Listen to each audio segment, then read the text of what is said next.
Атыраудағы жұмбақ өлім. Күдікті күйеу бала Индонезияда қалай қолға түсті? Атырау облысындағы ерлі-зайыптының өлімі бойынша күдікті сол отбасының күйеу баласының ұсталған видеосы жарияланды. Бұл туралы Politico.kz сайты хабарлайды. Видеоны еліміздің Ішкі істер министрлігі таратты.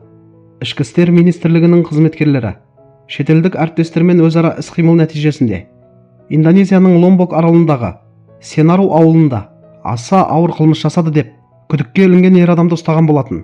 Онымен бірге бұрынғы әйелі де анықталған. Келіншек бұған дейін хабар-ошарсыз жоғалып кеткендер қатарында болған еді. Кейіннен ол да күдікті ретінде танылды. Қадірлі көрермендер, бұл істің жаңа дерегі қоғамды тағы да елең еткізеді. Енді міне күдіктінің ұсталған видеосы жарияланды деген ақпарат тарады. Бұндай бейнежазбалар бір жағынан құқық қорғау органдарының жұмысын көрсетсе, екінші жағынан оқиғаның қаншалықты ауыр екенін тағы бір рет еске салғандай. Себебі бұл жай ғана қылмыс емес, бір әулеттің тағдырына түскен үлкен қайғы.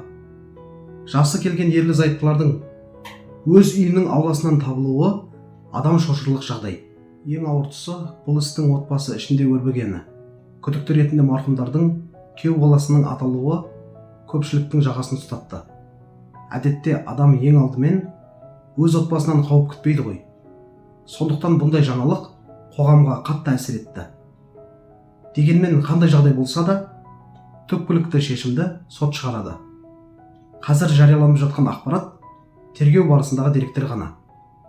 Сондықтан әркім байыппен қарап, асығыс қорытынды жасамағаны дұрыс. Сонымен қатар отбасының екі баласының әлі де із-түзсіз жоғалып кеткені алаңдатады.